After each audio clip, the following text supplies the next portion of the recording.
Good morning, students. In the last class, we studied some very important terms of magnetism, like intensity of magnetization ಅಂದ್ರೇನು, magnetic susceptibility ಅಂತಂದ್ರೇನು, magnetic intensity ಅಂತಂದ್ರೇನು. ನಿನ್ನೆ class ಅಲ್ಲಿ ಇದೆಲ್ಲದನ್ನು ಕೂಡ ನಾವು study ಮಾಡಿದ್ವಿ and all are very very very important. ಈಗ ನಾವು ಇನ್ನೊಂದೆರಡು ಡೆಫಿನೇಷನ್ ಅನ್ನು ನೋಡೋಣ. ಅಬ್ಸಲ್ಯೂಟ್ ಪರ್ಮಿಯಾಬಿಲಿಟಿ ಅಂತಂದ್ರೆ ಏನು, ಅಥವಾ ಮ್ಯಾಗ್ನೆಟಿಕ್ ಪರ್ಮಿಯಾಬಿಲಿಟಿ ಅಂತ ಕೂಡ ಕರೀತಾರೆ ಇದಕ್ಕೆ. Okay, it is also called magnetic permeability. Magnetic permeability ಅಂದ್ರೆ same absolute permeability. It is defined as the capacity of conducting magnetic lines in the given field. ಬಹಳ ಸಿಂಪಲ್ ಆಗಿ ಹೇಳೋದಾದ್ರೆ ನಿನ್ನೆ ಕ್ಲಾಸ್ ಅಲ್ಲೇ ನಾವು ನೋಡಿದ್ವಿ, magnetic intensity, if H is the magnetic intensity, it is defined as B by mu. So last class alle ನಾವು ನೋಡಿದ್ವಿ ಏನು, if H is the magnetic intensity, it is nothing but B by mu. ಹಾಗಾದ್ರೆ mu ಅಂದ್ರೆ ಏನಾಯ್ತು, B by H. It is defined as the ratio of strength of the magnetic field to its magnetic intensity. B ಅಂದ್ರೆ strength of magnetic field, H ಅಂದ್ರೆ magnetic intensity. ಅವೆರಡರ ರೇಷಿಯೋನೇ absolute ಪರ್ಮಿಯಾಬಿಲಿಟಿ ಅಂತ ಹೇಳ್ತೀವಿ, R magnetic ಪರ್ಮಿಯಾಬಿಲಿಟಿ ಅಂತ ಕೂಡ ಹೇಳ್ತೀವಿ. ಇದರ SI ಯೂನಿಟ್ ಅನ್ನ ನೀವು ಆಂಪಿಯರ್ ಪರ್ ಮೀಟರ್ ಅಲ್ಲಾದ್ರೂ ಬರೀಬಹುದು, ಆರ್ SI ಯೂನಿಟ್ ಅಂತ ಬಂದಾಗ ಪರ್ಟಿಕ್ಯುಲರ್ಲಿ ಇದನ್ನ ನೆನಪಿಟ್ಕೊಳ್ಳಿ, ಟೆಸ್ಲಾ ಮೀಟರ್ ಪರ್ ಆಂಪಿಯರ್ ಹೀಗೂ ಕೂಡ ಬರೀಬಹುದು. ಬಿಕಾಸ್ ಹೆಚ್ಚಿಗೆ ಆಂಪಿಯರ್ ಪರ್ ಮೀಟರ್ ಏನಪ್ಪ, ಓಕೆನಾ. ಸೊ ಹೆಚ್ಚಿಗೆ ಆಂಪಿಯರ್ ಪರ್ ಮೀಟರ್ ಇರೋದ್ರಿಂದ you can write tesla metre per ampere ಅಂತ ಕೂಡ ಬರೀಬಹುದು ಇದಕ್ಕೆ. ನೆಕ್ಸ್ಟ್, ರಿಲೇಟಿವ್ ಮ್ಯಾಗ್ನೆಟಿಕ್ ಪರ್ಮಿಯಾಬಿಲಿಟಿ ಅಂದ್ರೆ ಇದು ನಥಿಂಗ್ ಬಟ್ ಏನಿಲ್ಲ, ನಾವು ಎಲೆಕ್ಟ್ರಿಕ್ ಫೀಲ್ಡ್ ಅಂಡ್ ಚಾರ್ಜ್ ಅಲ್ಲಿ ಎಪ್ಸಿಲಾನ್ ಮತ್ತೆ ಎಪ್ಸಿಲಾನ್ ಆರ್ ಡಿಫೈನ್ ಮಾಡಿದ್ವಿ ಅಲ್ವಾ, ಅದು ಎಲೆಕ್ಟ್ರಿಕ್ ಫೀಲ್ಡ್ ಆಯ್ತು, ಇದು ಮ್ಯಾಗ್ನೆಟಿಕ್ ಫೀಲ್ಡ್ ಗೆ ಅಲ್ಲಿ ಅದು ಅಬ್ಸಲ್ಯೂಟ್ ಪರ್ಮಿಟಿವಿಟಿ ಅಂತ ಹೇಳಿದ್ವಿ, ಇದು ಪರ್ಮಿಯಾಬಿಲಿಟಿ ಹೇಳ್ತಾ ಇದೀವಿ, ಅಷ್ಟೇ difference. Relative magnetic permeability that is mu R. ಇದು ಆಕ್ಚುಲಿ ಎಕ್ಸಾಮ್ ಕೇಳುವಂತ ಚಾನ್ಸಸ್ ಇದೆ 1 ಮಾರ್ಕಿಗೆ. What is relative magnetic ಪರ್ಮಿಯಾಬಿಲಿಟಿ?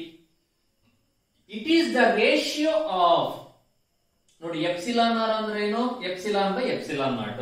Mu R ಅಂದ್ರೆ ಏನು, mu by mu naught. That is ratio of absolute permeability of the material given medium. ಇದು absolute permeability of the material to that of vacuum. permeability in vacuum mu naught andre it is defined as the ratio of absolute permeability of the material to that of vacuum is called relative magnetic permeability. It can also be written like this, B divided by B naught, where B andre strength of the magnetic field and B naught antandre it is in air medium iddaga namage alli ಎಷ್ಟು magnetic field ಇದೆ ಅಂತ ಅರ್ಥ, magnetic flux density ಅಂತ ಕೂಡ ಹೇಳ್ಕೋಬಹುದು. It has no unit, ಎರಡಕ್ಕೂ same units ಬರೋದ್ರಿಂದ it has no unit, ಇದಕ್ಕೆ ಯಾವುದೇ ರೀತಿಯಾದ ಯೂನಿಟ್ ಇರೋದಿಲ್ಲ. That is relative magnetic permeability ಗೆ ನೆನಪಿಟ್ಕೊಳ್ಳಿ. So what is the relation between this, ಇದನ್ನ ಕೈ ಅಂತ ಕೂಡ ಓದ್ತೀವಿ ನಾವು, ಓಕೆನಾ. This chi and mu R. Mu R ಅಂದ್ರೆ ರಿಲೇಟಿವ್ ಮ್ಯಾಗ್ನೆಟಿಕ್ ಪರ್ಮಿಯಾಬಿಲಿಟಿ, ಕೈ ಅಂದ್ರೆ ನಿನ್ನೆ ಕ್ಲಾಸ್ ಅಲ್ಲಿ ಓದಿದ್ವಿ ಏನು, susceptibility, magnetic susceptibility. Relation between magnetic susceptibility and magnetic permeability of the relative medium is given by mu r is equal to 1 plus chi. ನೆನಪಿಟ್ಕೋಬೇಕು, it is very very very very important relation, ನಮಗೆ entrance exam ಗೆ ಬೇಕಾಗುತ್ತೆ. that is mu r is equal to 1 plus chi. ನೋಡಿ ಇದನ್ನ use ಮಾಡಿ ಇನ್ನೊಂದು 2-3 relations ಅನ್ನ ನೋಡೋಣ. ಈಗ you can write like this mu r can be written as what, mu divided by mu naught which is equal to 1 plus chi. ಬರಿಬಹುದಾಯ್ತಾರ? Okay, ಈಗ ಇದನ್ನ ಕ್ರಾಸ್ ಮಲ್ಟಿಪ್ಲೈ ಮಾಡಿ. So mu is equal to mu naught into 1 plus chi, right. What is mu? Absolute permeability. Absolute permeability ಅಂತಂದ್ರೆ ಏನು, B by ಹೆಚ್. ನೋಡಿ ಇಲ್ಲೇ ಇದೆ board ಅಲ್ಲಿ, mu is nothing but B by H. So B by H is equal to mu naught into 1 plus chi. Cross multiply ಮಾಡಿ, H ಈ ಕಡೆ ಕಳ್ಸೋಣ ಇವಾಗ. So that is mu naught into h into 1 plus chi ಆಯ್ತು. ಹಾಗಾದ್ರೆ what is chi? ಕೈ ಅಂದ್ರೆ ಏನು? ನಿನ್ನೆ ಕ್ಲಾಸ್ ಅಲ್ಲಿ ನಾವು ಡಿಫೈನ್ ಮಾಡಿದ್ವಿ. It is defined as the ratio of intensity of magnetization. M ಅಂದ್ರೆ ಇಂಟೆನ್ಸಿಟಿ ಆಫ್ ಮ್ಯಾಗ್ನೆಟೈಸೇಷನ್, ಹೆಚ್ ಅಂದ್ರೆ ಮ್ಯಾಗ್ನೆಟಿಕ್ ಇಂಟೆನ್ಸಿಟಿ. ಕನ್ಫ್ಯೂಸ್ ಮಾಡ್ಕೋಬಾರ್ದು. Ratio of intensity of magnetization to the magnetic intensity is called magnetic susceptibility. So chi ಜಾಗದಲ್ಲಿ ಇವಾಗ M by H ಅನ್ನ ಬರೀರಿ. ಹಾಗಾದ್ರೆ B is equal to mu naught into H into 1 plus M divided by H. ಈ H ಅನ್ನು ಒಳಗಡೆ multiply ಮಾಡಿ ಇವಾಗ ಏನಾಗುತ್ತೆ? B is equal to mu naught into ಏನಾಯ್ತು? H plus this H and H get cancelled. ಇನ್ನೇನು ಉಳಿತು? M. ನೋಡಿ, ಇದು ಕೂಡ ನಮಗೆ ಬಹಳ ಇಂಪಾರ್ಟೆಂಟ್ ರಿಲೇಷನ್. ಎಕ್ಸಾಮ್ ಅಲ್ಲಿ ಇದು ಕೂಡ ಬೇಕಾಗುತ್ತೆ ಎಂಟ್ರೆನ್ಸ್ ಅಲ್ಲಿ. That is the magnetic field is equal to mu naught times the sum of magnetization and magnetic intensity.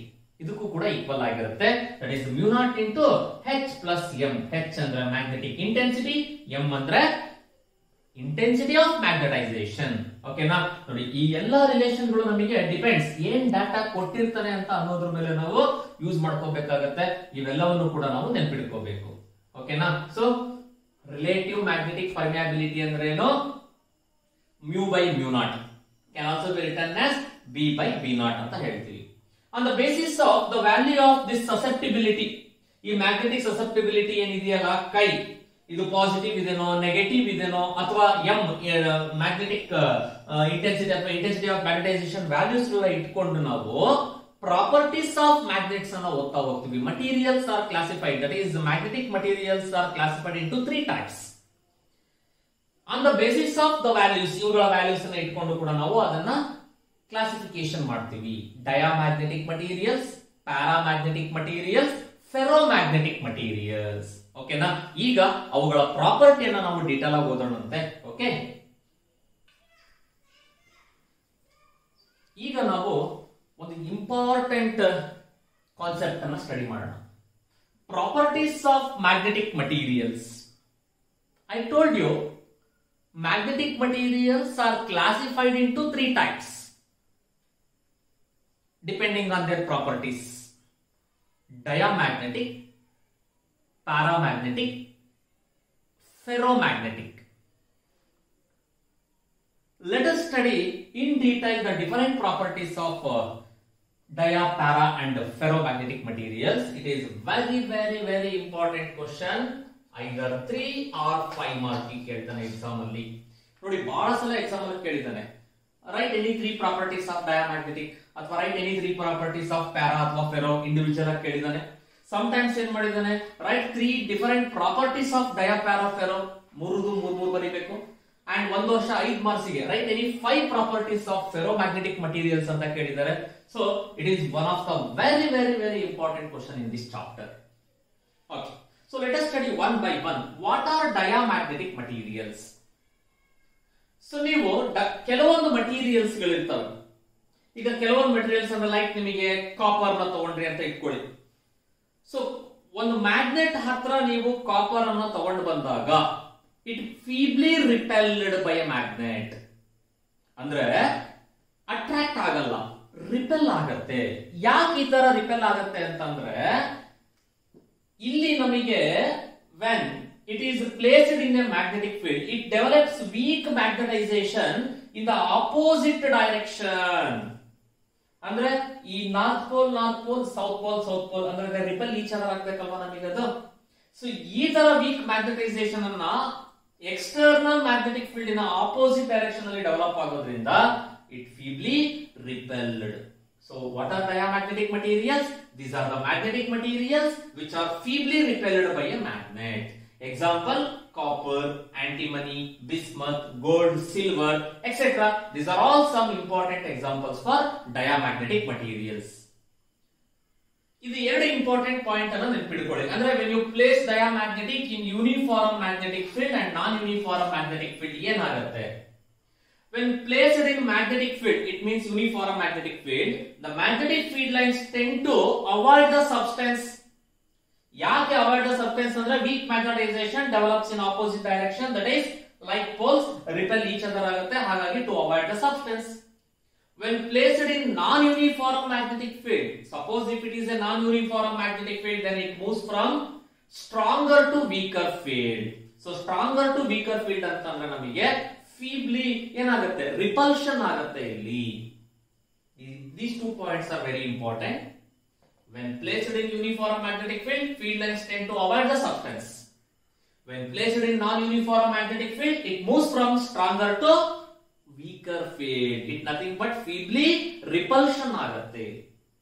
Next ಇವೆಲ್ಲ ಕೂಡ ವ್ಯಾಲ್ಯೂಸ್ ಗಳು ನಮಗೆ ಏನು, ಡಯಾಮ್ಯಾಗ್ನೆಟಿಕ್ ಮಟೀರಿಯಲ್ಸ್ ಅಲ್ಲಿ magnetic susceptibility has a small negative value, magnetic permeability is less than unity, intensity of magnetization has a small negative value, induced dipole moment is small negative. ನೋಡಿ ಎಲ್ಲವೂ small and negative value ಮತ್ತೆ ಕಡಿಮೆ ಇರುತ್ತೆ. Magnetic susceptibility ಅಂದ್ರೆ ಕೈ, magnetic permeability is mu, intensity of magnetization is capital M, and induced dipole moment nothing but ಅದು ಕೂಡ capital M, that is small negative value. ನೋಡಿ ನಾಲ್ಕನ್ನ ನೆನ್ಪಿಟ್ಕೊಂಡ್ರೆ ಸಾಕು, 4 ಪ್ರಾಪರ್ಟಿ ಇಲ್ಲೇ ನೆನ್ಪಿಟ್ಕೊಂಡಾಗತ್ತೆ ನೀವು. ಎಲ್ಲದೂ ಒಂದೇ, ಸ್ಮಾಲ್ ನೆಗೆಟಿವ್ ಇದು always less than unity. So magnetic susceptibility has a small negative value, magnetic permeability is always less than unity, intensity of magnetization has a small negative value, and induced dipole moment is small negative value. So these are the important properties of diamagnetic materials. ನೋಡಿ ಒಂದನ್ನ ಚೆನ್ನಾಗಿ ಕಲಿತ್ರೆ ಸಾಕು, ಅದೆರಡು ಬಹಳ easy. Diamagnetic ನ ಚೆನ್ನಾಗಿ ಕಲಿತ್ರೆ ಮುಂದಿನ ಎರಡು ಬಹಳ ಈಸಿ, ನೀವೇ ಕಂಪೇರ್ ಮಾಡಿ ಬರ್ಬಿಡ್ತೀರಾ ಈಸಿಯಾಗಿ. ಓಕೆನಾ? Now let me see what are paramagnetic materials. ಹಾಗಾದ್ರೆ ಕೆಲವೊಂದು ಮಟೀರಿಯಲ್ಸ್ ಅನ್ನ ನೀವು ಮ್ಯಾಗ್ನೆಟ್, ಸ್ಟ್ರಾಂಗ್ ಮ್ಯಾಗ್ನೆಟ್ ಹತ್ರ ಬಂದಾಗ ಅಟ್ರಾಕ್ಟ್ ಆಗಲ್ಲ, ಫೀಬ್ಲಿ ಅಟ್ರಾಕ್ಟ್ ಆಗ್ತವೆ. ಅಂದ್ರೆ ಸ್ಟ್ರಾಂಗ್ ಆಗಿ ಒಂದೇ ಸಲ ಅಟ್ರಾಕ್ಟ್ ಆಗಲ್ಲ, ಫೀಬ್ಲಿ. ಲೈಕ್ ಅಲ್ಯೂಮಿನಿಯಂ, ನೀವು ಅಲ್ಯೂಮಿನಿಯಂ ಅನ್ನು ಒಂದು ಮ್ಯಾಗ್ನೆಟ್ ಹತ್ರ ತಂದ್ರಿ ಅಂತ ಅಂದ್ರೆ ನೀವಾಗಿ ನೀವು ತಗೊಂಡೋಗಿ ಜೋರಾಗಿ ಗಂಟಾಕ್ಬೇಕು ಅದಕ್ಕೆ. ಅಂದ್ರೆ ಫೀಬ್ಲಿ ಅಟ್ರಾಕ್ಷನ್ ಇರುತ್ತೆ, ಸ್ಟ್ರಾಂಗ್ ಅಟ್ರಾಕ್ಷನ್ ಇರೋದಿಲ್ಲ. ಯಾಕೆ ಈ ತರ ಆಗುತ್ತೆ ಅಂದ್ರೆ when they placed in a magnetic field, ಅವನ ಮ್ಯಾಗ್ನೆಟಿಕ್ ಫೀಲ್ಡ್ ಅಲ್ಲಿ ಇಟ್ಟಾಗ ಅಲ್ಲೂ ಕೂಡ ವೀಕ್ ಮ್ಯಾಗ್ನೆಟೈಸೇಷನ್ ಡೆವಲಪ್ ಆಗುತ್ತೆ, but in the direction of magnetic field, in the direction of magnetic field ಅಲ್ಲೇ ಡೆವಲಪ್ ಆಗೋದ್ರಿಂದ ದಟ್ ಈಸ್ ಇದು ಈ ರೀತಿ ಅಲೈನ್ ಆಗುತ್ತೆ. ಅಂದ್ರೆ ಇದರ ನಾರ್ತ್ ಗೆ ಸೌತ್, ಇದರ ಸೌತ್ ಗೆ ನಾರ್ತ್ ಇರುತ್ತೆ. ಅಂದ್ರೆ ಏನಾಯ್ತು, ಈಗ opposite poles attract each other, but feeble ಇರುತ್ತೆ ನಮಗೆ ಅಷ್ಟೇನೆ. ಫೀಬಲ್ ಅಟ್ರಾಕ್ಷನ್ ಅಂತಂದ್ರೆ ತುಂಬಾ ಕಡಿಮೆ ಪರ್ಸೆಂಟೇಜ್ ಆಫ್ ಇಂಟೆನ್ಸಿಟಿ ಕಡಿಮೆ ಇರುತ್ತೆ ಅಟ್ರಾಕ್ಷನ್. ಇಲ್ಲ ಹಾಗಲ್ಲ, ಆಪೋಸಿಟ್ ಡೈರೆಕ್ಷನ್ ಅಲ್ಲಿ ಡೆವಲಪ್ ಆಗಿದ್ರಿಂದ like poles repels each other ತರ ಇತ್ತು. ನೋಡಿ ಇದೇ ಇಂಪಾರ್ಟೆಂಟ್ ನಮಗೆ ಡಿಫರೆನ್ಸ್ ಅಲ್ಲಿ ನೆನ್ಪಿಟ್ಕೋಬೇಕಾಗಿರೋದು. ಹಾಗಾದ್ರೆ what are paramagnetic materials? These are the magnetic materials which are feebly attracted by a magnet. Example: aluminium, chromium, platinum, oxygen, etc. These are all the example for paramagnetic materials. Now, when placed in magnetic field, ಇಲ್ಲಿ ಹೇಗೆ ಎರಡು point ಓದಿದ್ವಲ್ಲ, when they placed in magnetic and non-uniform magnetic field, ಹಾಗೆ when placed in a uniform magnetic field, field lines ಇಲ್ಲಿ they prefer to pass through the substance ಒಳಗಡೆನೆ pass ಆಗ್ಲಿಕ್ಕೆ prefer ಮಾಡ್ತವೆ rather than air. ಅಂದ್ರೆ substance ನ ಹೊರಗಡೆಗಿಂತ ಒಳಗಡೆನೆ prefer ಮಾಡ್ತವೆ ಹೋಗ್ಲಿಕ್ಕೆ ಅವು. ಇಲ್ಲಿ ಹಾಗಲ್ಲ, ನಮಗೆ ಇದು ಒಳಗಡೆ ಹೋಗಲ್ಲ. ನೋಡಿ ಇಲ್ಲಿ ನಾನು ತೋರಿಸಿಲ್ಲ, ಅದಕ್ಕೆ ಮ್ಯಾಗ್ನೆಟ್ ಹೊರಗಡೆ ಹೋಗ್ತಾ ಇದಾವೆ ಇಲ್ಲಿ, ಹೌದಾ? ಇಲ್ಲಿ they prefer to pass through the substance. ಅದೇ when placed in non uniform magnetic field ಅಲ್ಲಿ ಇಟ್ರಪ್ಪ, ಆಗೇನಾಗತ್ತೆ, it moves from weaker to stronger field ಗೆ ಮೂವ್. ಅಂದ್ರೆ ನಥಿಂಗ್ ಬಟ್ ಇಲ್ಲಿ ಫೀಬಲ್ ಅಟ್ರಾಕ್ಷನ್ ಇದೆ ಅಂತ ಅರ್ಥ. ಇಲ್ಲಿ ಫೀಬಲ್ ರಿಪಲ್ಷನ್ ಇತ್ತು ನಾನ್ ಯೂನಿಫಾರ್ಮ್ ಅಲ್ಲಿ, ಇಲ್ಲಿ ಫೀಬಲ್ ಅಟ್ರಾಕ್ಷನ್ ಇದೆ, ಕಡಿಮೆ ಅಟ್ರಾಕ್ಷನ್ ಇದೆ. ಇನ್ನು ಮುಂದಿನ ಮತ್ತೆ ವ್ಯಾಲ್ಯೂಸ್ ಅಷ್ಟೇ. ಇಲ್ಲಿ ಎಲ್ಲವೂ ಸ್ಮಾಲ್ ನೆಗೆಟಿವ್ ಇತ್ತಲ್ವಾ, ಇಲ್ಲಿ ಎಲ್ಲವೂ small positive but small value. Magnetic susceptibility has a small positive value. Magnetic permeability is greater than unity ಅಥವಾ more than unity. Intensity of magnetization has a small positive value. Induced dipole moment is a small positive value. Example ನಿಮಗೆ ಕೊಡ್ತಾನೆ. If X is a magnetic material which has magnetic susceptibility less than 1 and negative, ಅಂತ ಕೊಟ್ಟ. ಯಾವ type material ಅದು? Diamagnetic. Negative ಇರೋದು ಅದೊಂದಕ್ಕೆ, diamagnetic ಗೆ ನೆನ್ಪಿಡ್ಕೋಬೇಕು. Small positive value ಅಂತಿದ್ರೆ paramagnetic. ಓಕೆನಾ? So it is all about the paramagnetic materials. Next move towards ferromagnetic material. I think ನೀವು ಇದನ್ನ ಕೆಮಿಸ್ಟ್ರಿನಲ್ಲೂ ಕೂಡ ಇದನ್ನ ಓದಿದ್ದೀರಾ ಪ್ರಾಬಬಲಿ, ಅಥವಾ ಓದ್ತೀರಾ, ಇವೆಲ್ಲ ಬರುತ್ತೆ ಅಲ್ಲೂ ಕೂಡ ನಿಮಗೆ ಪಿರಿಯಾಡಿಕ್ ಇದು S block P block elements ಅಂತ ಓದುವಾಗ ಅಲ್ಲೂ ಕೂಡ ಬರ್ತವೆ ಇವೆಲ್ಲ. ಸೊ ಫೆರೋಮ್ಯಾಗ್ನೆಟಿಕ್ ಮಟೀರಿಯಲ್ಸ್, ಕೆಲವೊಂದು ಮಟೀರಿಯಲ್ಸ್ ಅನ್ನ ನೀವು ಇಟ್ರೆ ಸಾಕು ಇಮ್ಮಿಡಿಯೇಟ್ ಆಗಿ ಹಂಗೆ ಲೈನ್ಸ್ ಆಫ್ ಫೋರ್ಸ್ ಮೂಲಕ ಪಾಸ್ ಆಗಿ ಹೋಗ್ಬಿಡ್ತಾರೆ. ಕ್ರೌಡ್ ಕ್ರಿಯೇಟ್ ಆಗತ್ತೆ ಅಲ್ಲಿ ನಮಗೆ. In the same direction of magnetic field ತಮ್ಮಷ್ಟಕ್ಕೆ ತಾವೇ ಡೈರೆಕ್ಷನ್ ಅಲೈನ್ ಮಾಡ್ಕೊಂಡ್ಬಿಡ್ತವೆ ಇಟ್ಟ ತಕ್ಷಣ. ಅಂದ್ರೆ ನಾವ್ ಹೇಳ್ತೀವಿ ಬಹಳ ಡಿಸಿಪ್ಲಿನ್ ಸ್ಟೂಡೆಂಟ್ಸ್ ಇದ್ದಂಗೆ, ನಾವ್ ಹೇಳಿದ ತಕ್ಷಣ ಇಮ್ಮಿಡಿಯೇಟ್ ಆಗಿ ಅವರಷ್ಟಿಗೆ ಅವರೇ ತಿಳ್ಕೊಂಡ್ಬಿಡೋದಪ್ಪ ಟಕ್ ಅಂತ. ಹಾಗೆ ಈ ferromagnetic materials when they placed in a uniform magnetic field, they align themselves in the direction of magnetic field.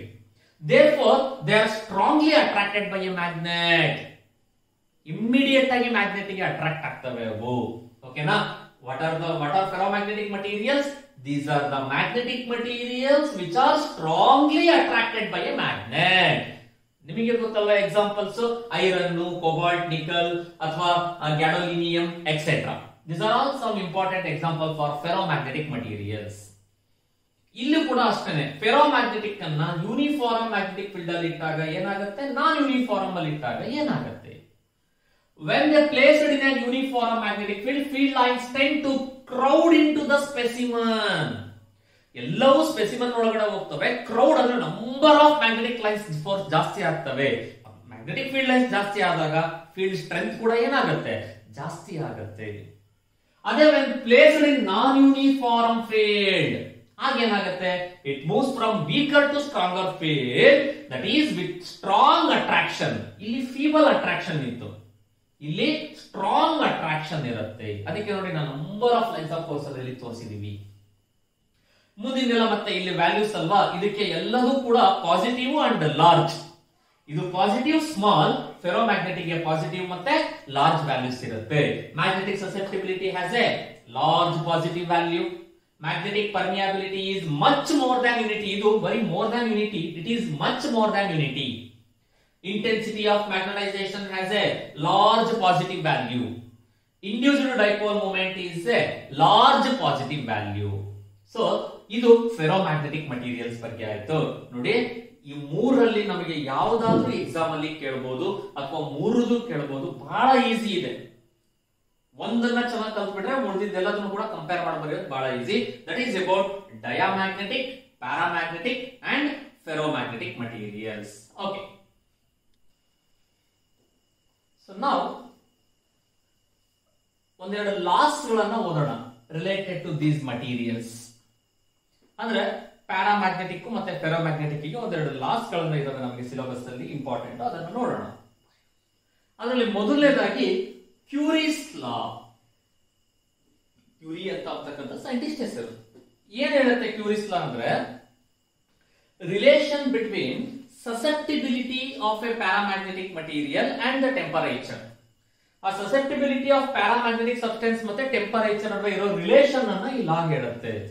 This law states that the susceptibility of paramagnetic substance is inversely proportional to the absolute temperature. I mean, if you go on increasing the temperature, the susceptibility value decreases. If you goes on decreases the temperature, the susceptibility value increases. So let me repeat.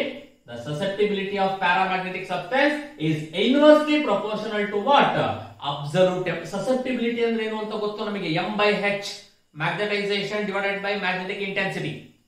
ಆ ratio ಇದೆಯಲ್ಲ temperature ಗೆ inversely proportional ಆಗಿದೆ. ಅಂದ್ರೆ you can also right, ಏನಂತ ಬರೀತೀರಿ ಇದನ್ನ, m/h = c/t. Entrance exam ಅಲ್ಲಿ use ಮಾಡ್ಕೋಬೇಕಾಗತ್ತೆ, ನಾವು ನೆನ್ಪಿಟ್ಕೊಳ್ಳಿ. ಓಕೆನಾ? ಇದು ಯಾವುದಕ್ಕೆ, ಪ್ಯಾರಾಮ್ಯಾಗ್ನೆಟಿಕ್ ಮಾತ್ರ ಅಪ್ಲೈ ಆಗೋದು. ಇದು ಬೇಕಾದ್ರೆ p ಅಂತ ಬರ್ದಿರ್ತೀನಿ ಇಲ್ಲಿ. Susceptibility of paramagnetic material is inversely proportional to the temperature. Where if you remove this proportionality symbol, ಒಂದು ಕಾನ್ಸ್ಟೆಂಟ್ ಆಡ್ ಆಗುತ್ತೆ. that constant is called Curie constant. Depends on the material ಮೇಲೆ depend ಆಗುತ್ತೆ. ಹಾಗಾದ್ರೆ what is Curie temperature? Related to this ಒಂದು definition, Curie temperature ಅಂದ್ರೆ ಏನು? ಯಾವ temperature ಅಲ್ಲಿ ಫೆರೋಮ್ಯಾಗ್ನೆಟಿಕ್ ಪ್ಯಾರಾಮ್ಯಾಗ್ನೆಟಿಕ್ ಆಗಿ ಕನ್ವರ್ಟ್ ಆಗುತ್ತೆ. ಫೆರೋ ಅಂದ್ರೆ strongly attracted by the magnet, para ಅಂದ್ರೆ feebly attracted ಅಥವಾ weakly attracted by the magnet. The temperature at which ferromagnetic material becomes paramagnetic is called Curie temperature. One mark ಕೇಳ್ತಾರೆ. Define Curie temperature. What is Curie temperature? The temperature at which ferromagnetic material become paramagnetic. Next, Curie-Weiss law. ನೋಡಿ ಇದು Curie's law, ಇದು Curie-Weiss law. So Curie-Weiss law ಏನ್ ಹೇಳುತ್ತೆ ನಮಗೆ ಅಂದ್ರೆ ferromagnetic material ಇಟ್ಕೊಂಡು temperature ಗೆ ರಿಲೇಷನ್ ಹೇಳುತ್ತೆ. The susceptibility of ferromagnetic material is inversely proportional to the excess of temperature above the Curie temperature. A difference T ಅನ್ನೋದು temperature, Tc ಅನ್ನೋದು Curie temperature ಆದ್ರೆ T minus Tc that is excess of temperature. ಅರ್ಥ ಆಗ್ತಾ ಇದೆನಾ? Susceptibility of a ferromagnetic material is inversely proportional to excess of temperature above the Curie temperature. That is, ಇದು chi of ferro F ಅಂತ ಬರೆದಿರ್ತೀನಿ ಫೆರೋಗೆ, Curie-Weiss law. The susceptibility of ferromagnetic material is inversely proportional to the what? Excess of temperature above the Curie temperature. That is T minus Tc. If you remove this proportionality symbol, as usual Curie constant ಬರುತ್ತೆ ನಮಗೆ, that is chi is equal to C divided by T minus Tc. Chi you can also write what? M by H ಅಂತ ಕೂಡ ಬರ್ಕೋಬಹುದು ferromagnetic material ಗೆ. ಓಕೆನಾ? ನೋಡಿ ಇವೆಲ್ಲ loss ಗಳು ನಮಗೆ 1 ಮಾರ್ಕ್ ಗೆ ಕೇಳ್ತಕ್ಕಂಥದ್ದು ಇಂಪಾರ್ಟೆಂಟ್. ಇನ್ನೂ ಒಂದು ಇಂಪಾರ್ಟೆಂಟ್ ಕಾನ್ಸೆಪ್ಟ್ ಇದೆ ಈ ಚಾಪ್ಟರ್ ಅಲ್ಲಿ. ನೆಕ್ಸ್ಟ್ ಕ್ಲಾಸ್ ಅಲ್ಲಿ ನಾವು ಅದನ್ನ ಡೀಟೇಲ್ ಆಗಿ ಓದೋಣಂತೆ. Okay, thank you.